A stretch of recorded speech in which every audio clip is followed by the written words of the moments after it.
Just want to say thank you to all for coming out to this great event, and thanks again to Jenny and the HealthTree Foundation for putting on this wonderful event today. So grateful for the invitation to speak, and I'm Matt Bianco. I'm a hematologist at the University of Michigan, focusing in the care of patients with multiple myeloma and other plasma cell disorders.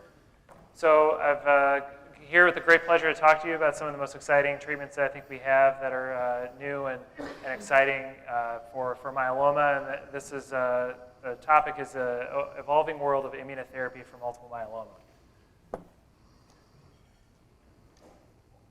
Okay, so here are some disclosures.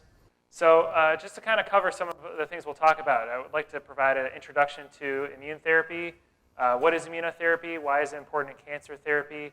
Why is it important and playing a critical role to fight myeloma? We'll talk a bunch of the new immunotherapy drugs that I think are changing the care and the outcomes for multiple myeloma patients today. And we'll try to address some of these questions that many of you will probably have. Is are these drugs for me? If not now, in the future, and what are they? And what should I be thinking about when we're considering these as treatment options? So first, I just want to cover some of the basics of the immune system. On the left side, we'll see a diagram of the human body, and I've highlighted some of our important immune organs. We have our lymph nodes, which is where some of our lymphocytes live. We have B lymphocytes, we have T lymphocytes, all these different cells that help protect our body from threats. Our thymus, which is usually more active when we're younger, is an area that educates some of our T cells and is kind of in the chest, in front of the heart, behind the sternum. We have our spleen, also an organ that is home to a lot of our B cells, our T cells. And the other relevant immune organ for myeloma is the bone marrow. In addition to being the factory of all of our red blood cells, there's lots of immune cells that live there concurrently with the blood-forming system. And it's also the site, largely of the tumor of multiple myeloma. So, the function of our immune system is really to help for the course of our life, protect us from infections like bacteria, viruses, and fungi, and also to protect us from cancer. So I've highlighted some of the cells in the middle of the drawing here. We've got our neutrophils, which many of us, through the course of our therapy, track. Many of these myeloma drugs we use affect the neutrophils. They make the neutrophil counts lower. If the neutrophils get too low, we might be at risk of bacterial infections. These other cells, the T cells, can help patrol the body for viral infections. They tend to kill cells that are maybe infected by viruses. And they also look and surveil for cancer cells. So throughout the course of our life, our immune system is actually quite adept at identifying cancer and really killing cancer throughout the course of our life. And at some point in time, when patients develop active cancer, there are some issues that might relate to maybe the immune system has failed to keep control or surveillance over the cancer cell. So your immune system is a dynamic system. It's adaptive, it's powerful, and what we've learned in recent years is that the immune system can be harnessed as effective cancer therapy. So why can they be hard to kill? So myeloma cells are, they arise from our normal plasma cells. They may not look like a foreign invader. They know ways to disguise themselves from the immune system. They can certainly try to express proteins that tell the immune system to go away, to say, hey, I'm your normal self. You don't need to worry about me. I'm just a normal cell. Ignore me. Myeloma cells can make substances that help turn off the immune system. So there are certain proteins that myeloma cells make called cytokines that are the normal proteins that our immune system uses to communicate. Cytokines can sometimes rev up the immune system or activate the immune system. In other settings, they can turn it off. And these are the normal signals that our body uses to, trip the burglar alarm when we think someone's invading and to turn it off when we think there's no threat. And myeloma and many other cancers tap into this system and harness it to their own benefit. Immunotherapy really takes an effort to try to harness the tools of the immune system to kill myeloma cells and try to overcome some of the defensive tactics that myeloma cells have been using to evade the immune system. So this is really meant to be a kind of a high level, but there's a lot of different ways that tumors can avoid the immune system. They can try to make ways to not activate the immune system or not be immunogenic. So try to get rid of the ways that the immune system normally looks for cancer within cells. They can throw up signals to say, hey, I'm self, don't worry about me, you don't need to attack me, putting forth these self-antigens. If there are cancer proteins on the surface of the cells, the cancer cells sometimes can hide them and try to say, oh, look, you don't need to worry about me. Try to get rid of things that maybe the immune system recognizes as being abnormal. I talked about some of the cytokines. And in other ways, sometimes the immune system can't really penetrate into privileged sites. Maybe this is a big, necessarily solid, mass of cells, a tumor, potentially plasmacytoma. There are other areas sometimes where myeloma cells can very rarely get into, where the immune system has maybe some trouble patrolling, potentially like the brain. Myeloma in the brain is really quite rare, but it can happen. But really hiding in places where the immune system has trouble finding myeloma is a way that they can escape immune recognition. So a few different types of immune therapies. We've got monoclonal antibodies. Probably the most salient example is CD38 monoclonal antibodies like daratumumab, isatuximab, elotuzumab. We have immunomodulatory drugs, lenalidomide, thalidomide, pomalidomide. These drugs can have effects on activating parts of the immune system that can stimulate anti-myeloma effects. We'll also talk about ways we can boost the myeloma-fighting T cells, part of the focus of the talk today, CAR T cells and some of these T cell engaging antibodies. And there have also been some efforts to study ways we can try vaccines against myeloma, but we probably won't be able to cover that today. So over the recent decades, we've had a lot of developments in myeloma therapy, and several of these have been immune therapies. So the ones with the orange squares next to them are examples of immune therapies. In the 80s, allogeneic transplants were used for myeloma. That didn't, I think, really become a paradigm that we kept using, largely due to the toxicity of that approach. Immunomodulatory drugs became available, monoclonal antibodies, and now we're in the era of bispecifics and CAR T. And over this period of time, we see, based on a number of different registries, that there's increasing survival for patients with myeloma, and immune therapies have been part of that, and will likely continue to be part of that as time moves on. So some other diagrams just showing how we can use immunity to fight cancer. So on the left side, I've highlighted some of the important cancer-fighting cells that are normally in the body. We have our natural killer cells. We have T cells. And basically, when you use an immune therapy, you can try to direct some of our immune cells to stimulate them to fight the cancer cells. So there are certain antibodies that would maybe make the natural killer cells attack the myeloma cells.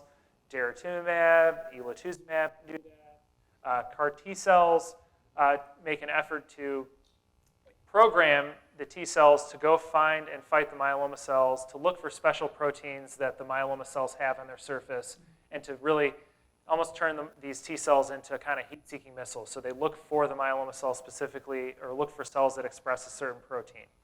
And additionally, another way that we found is a separate way, instead of modifying the body's T cells, what we can do is actually give an antibody where one side sticks to the T cell and the other side sticks to the myeloma cell, and bring those T cells in close proximity to the myeloma cells, where they'll naturally then attack the myeloma cells. The first example of this really came from treatment of a different type of leukemia. This is probably the first bispecific antibody, blinatumomab. The diagram here on the right is a very small protein where one side sticks to the CD3 protein on T cells and the other side sticks to the leukemic cells who express CD19.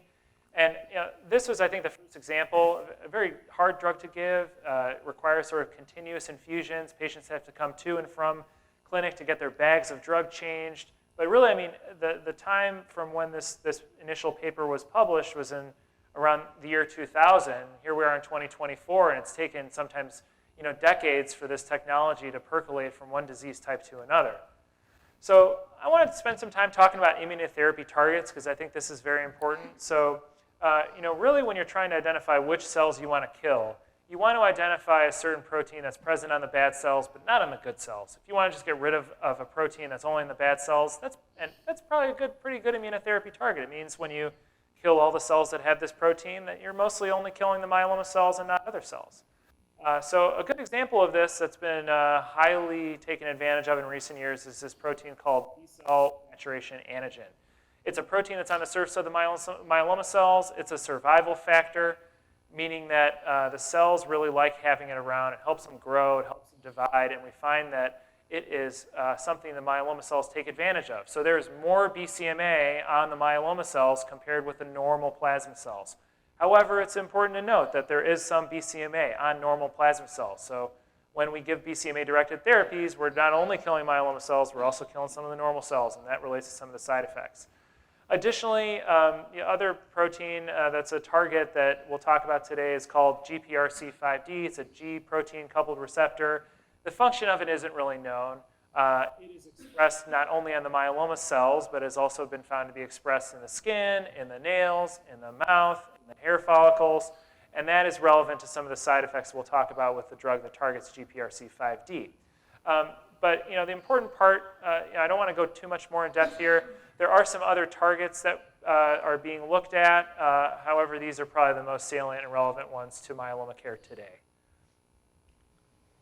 So we'll be talking about some new drugs in myeloma. I've highlighted some of those. And in the lower right-hand corner, we have some of our T-cell-directed therapies. On the top, we have our 2 FDA-approved CAR T-cell products, ida-cel and cilta-cel, and then the 3 FDA-approved BCMA bispecific antibodies, teclistamab, talquetamab, elranatamab.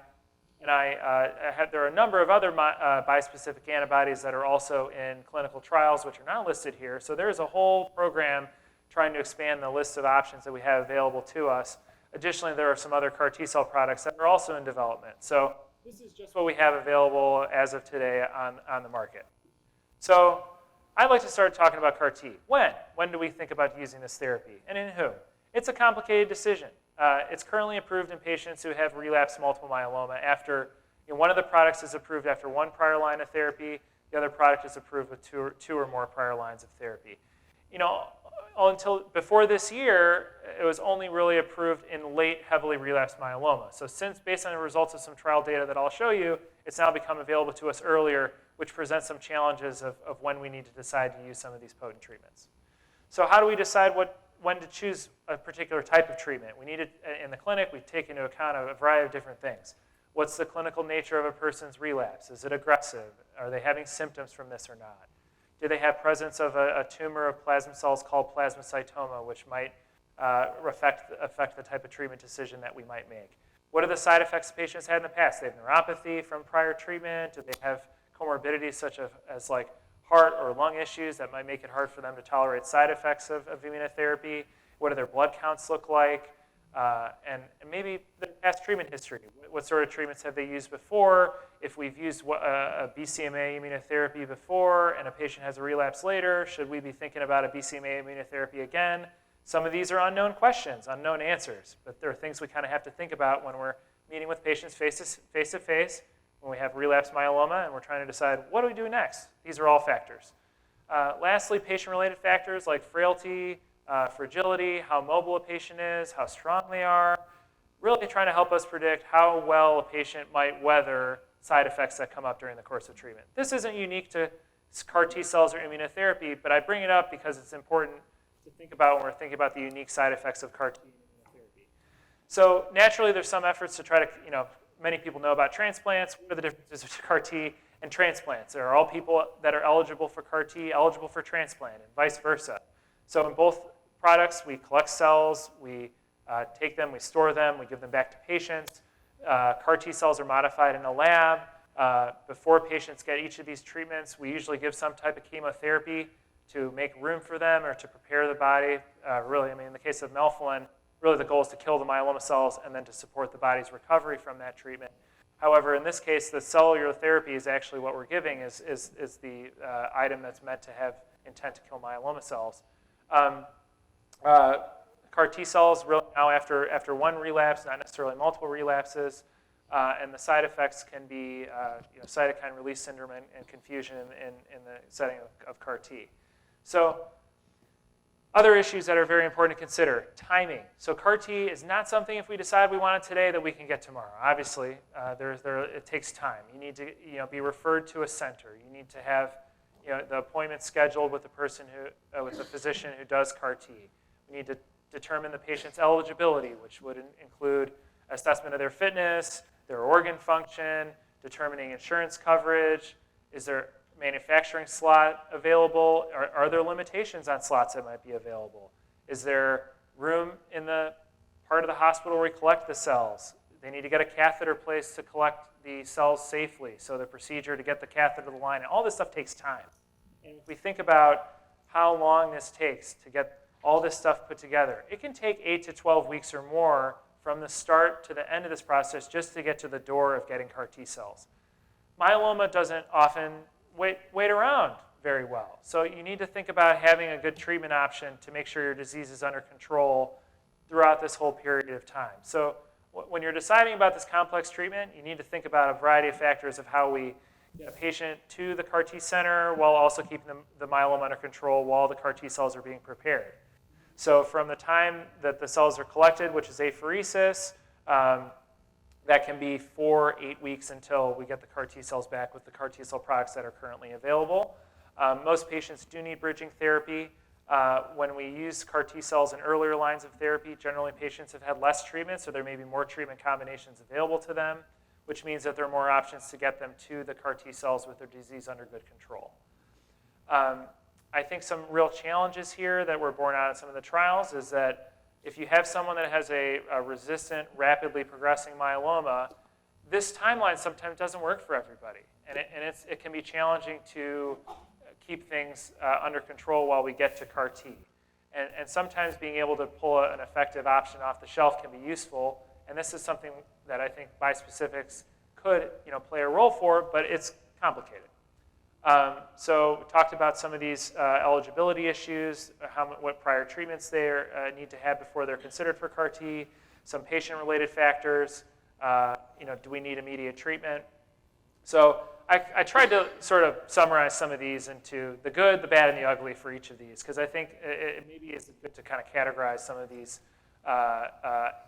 attributes of these. So CAR T, what's good about this? So response rates are really, really high. So I think if we can get to CAR T, for most patients, the amount of patients to respond it's a very high percentage. It's an effective therapy.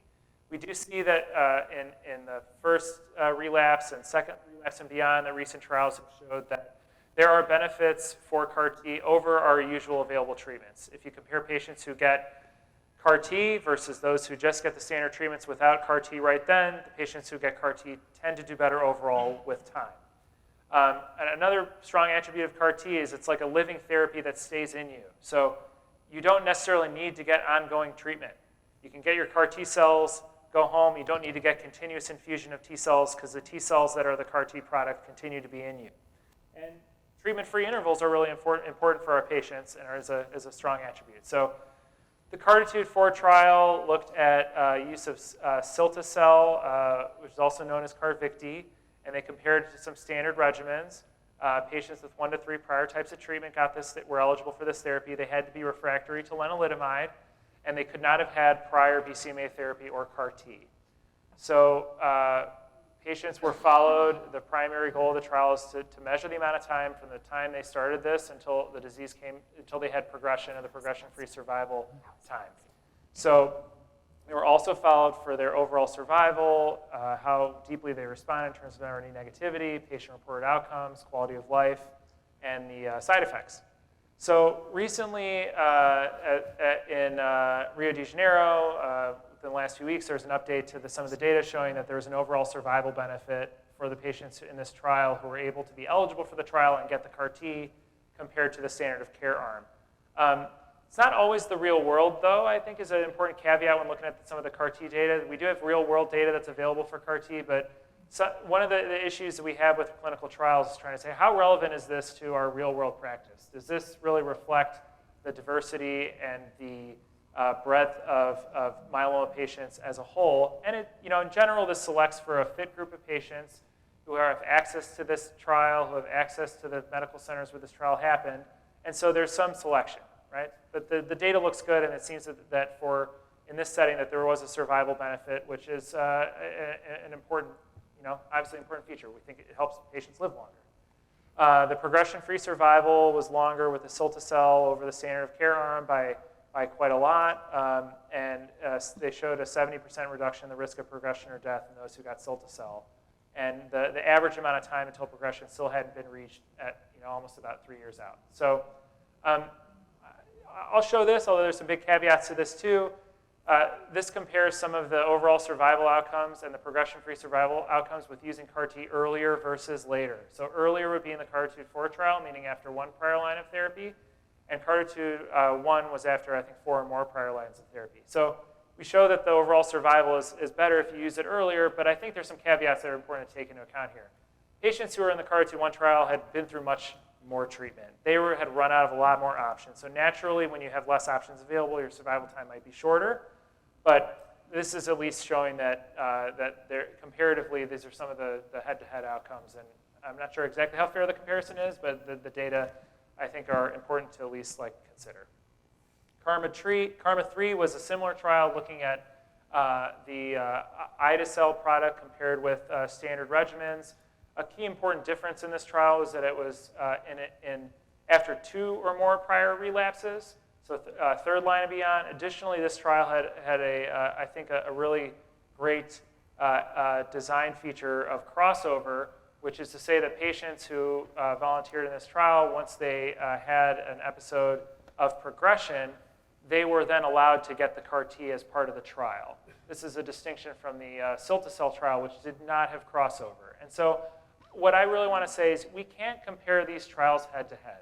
They're different patient populations, and they are different designs. So I don't think you can look at the numbers and really make a head-to-head comparison. It's just not how we can make conclusions here. This showed that there was also benefit in terms of progression-free survival over the standard of care regimen.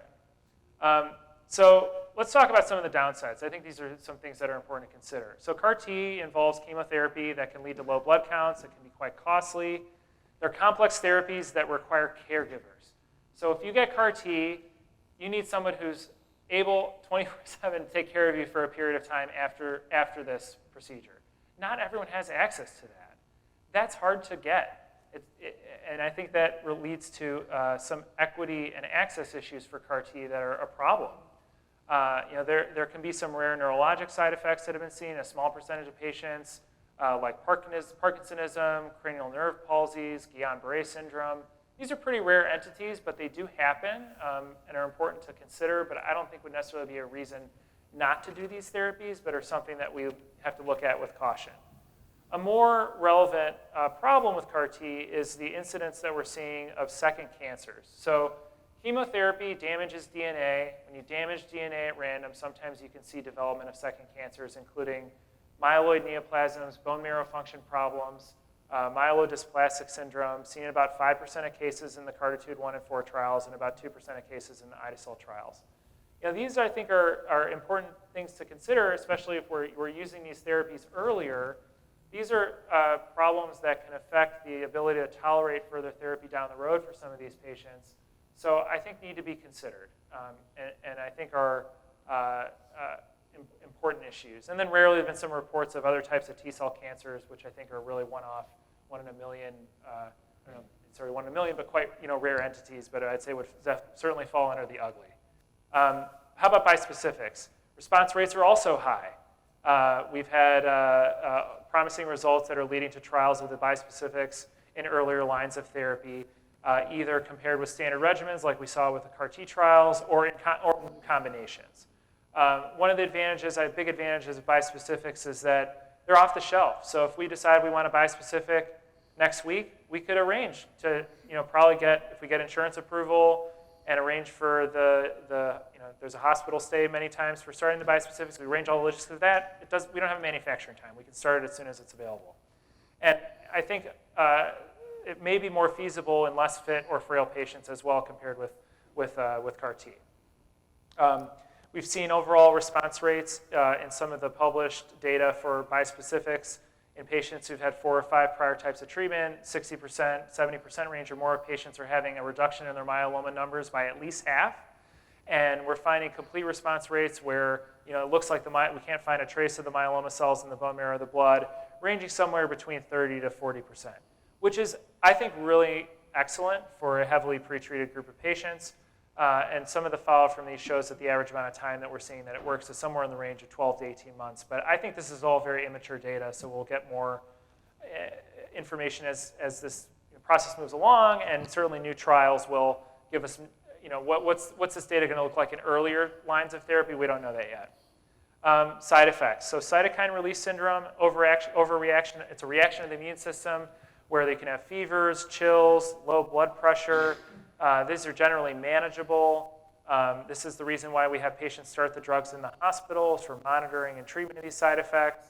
We can see some low blood counts as well. We do see some confusion, neurologic toxicity, which is called ICANS, and maybe about 3 to 11% of patients. This is at least what's reported in the trials. Practically speaking, I feel like it's been lower than the amount that's been reported in some of these trials. And there are a bunch of factors that can relate to that, including sometimes the amount of myeloma that one has at the time these drugs are started. We see also for the top, so the Majestic-1 trial, Magnetism-3 trial look at BCMA bispecifics. Monumental-1 looked at talquetamab, which is, instead of going after the BCMA immunotherapy, target goes after GPRC5D. And there we see that there are common skin issues, so people can get rashes, they can get some peeling of the skin on their hands and feet, they can have changes in their nails, they can have taste changes, weight loss related to the drug as like a rather common side effect, and these are issues that we're really trying to get more experience in and learn how to manage these. So I mentioned some of this, but cytokine release syndrome, you can have fever, low blood pressure, low oxygen. This is often an issue that's most present when we're starting these T-cell therapies, and this is why we need to start these generally in the hospital. As we get more experience with this, and this is certainly center dependent, we may be able to start some of these in the outpatient setting, and that might just take risk assessment of how relevant we think a patient is to, how likely a patient is going to have one of these side effects, and potentially using steroids or other drugs to try to diminish the severity of the cytokine release syndrome. And there are other drugs that we can sometimes use to manage the ICANS side effects. And this generally is also something that seems to happen around the time the cells or the bispecifics are delivered, but is generally not a very delayed process. Bispecifics in general, so we have this thing called step-up dosing, a strategy called step-up dosing, which we start with a low dose of the drug, and then we give it to a patient under observation, wait 48 hours or so, give a higher dose, like a medium-sized dose, wait another 48 hours. If they develop fever or any of these side effects that I mentioned, we treat them with steroids or supportive care, and then wait until those have resolved, and then give a full dose, and then try to basically monitor the patients closely during the period of time when they'd be at most risk of side effects.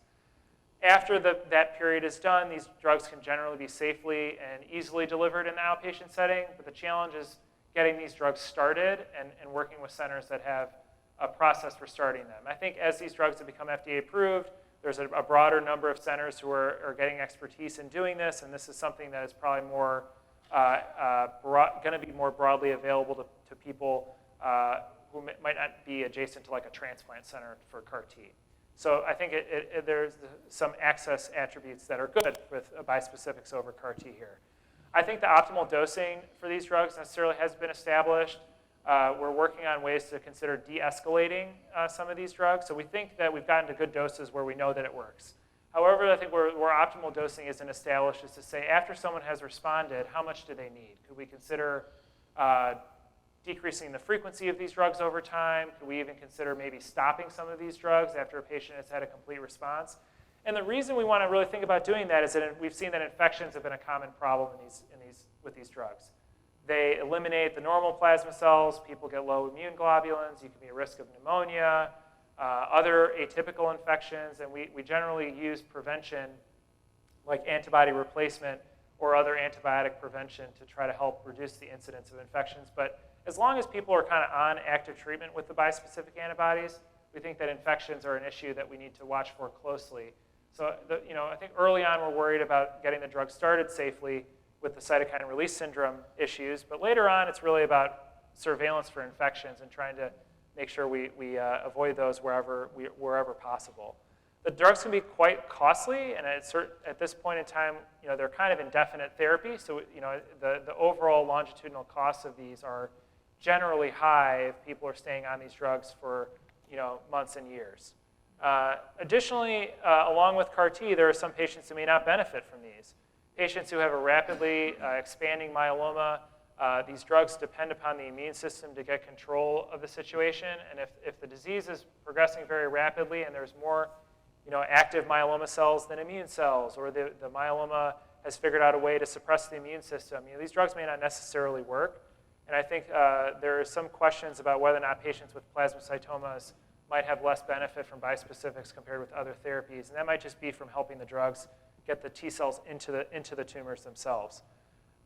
Lastly, immune exhaustion is something I want to talk about. So when you make the T cells work, you make them fight the myeloma cells day in, day out, you push them hard to be always in an active attack mode, the T cells get tired. And when T cells get tired, they can stop doing their job. And I think some of the worries that can happen with that is that patients can, if we're reliant on immune control of the tumor, there's a theoretical risk that the myeloma cells could relapse under the immune exhaustion. Maybe a T cell therapy may not be working any longer for that patient. Additionally, immune exhaustion can be a risk factor for some certain types of infections that we usually depend upon the T cells to protect us from. So I think there are a lot of unanswered questions, unaddressed challenges, CAR T logistics, access, and cost.